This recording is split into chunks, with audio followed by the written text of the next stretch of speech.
Evangelija po Luku.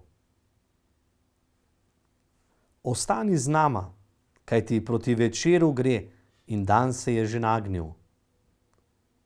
In Jezus je vstopil, da bi ostal pri njiju. Ko je sedel z njima za mizo, je vzel kruh, ga blagoslovil, razlomil in jima ga dal.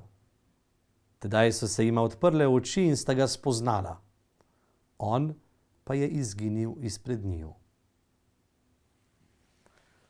Dragi otroci, na tretjo velikonočno nedeljo ponovno poslušamo ta dokaj znan odlomek iz Emausa, ko sta učenca potrta, kaj se je bilo zgodilo v Jeruzalemu. In takrat se jima na tej poti pridruži Jezus. In se pogovarjajo. In vidi, da učenca ne razumeta ravno veliko. Saj smo mi tudi dostikrat podobni. In Jezus jima začne razlagati. In učenca začneta goreti v sebi in ga prosita, ostani z nama.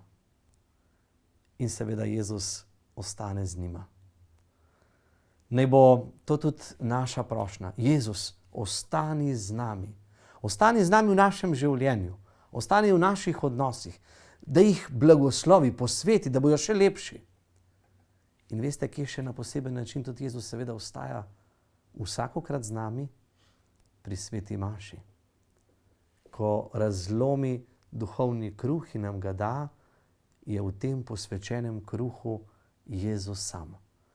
Hrana za naše življenje. Hrana za naše odnose. Vam želim, da bi čim večkrat obiskali Jezusa in ga v svojem srcu podelili tudi z bratom in sestro. Srečno!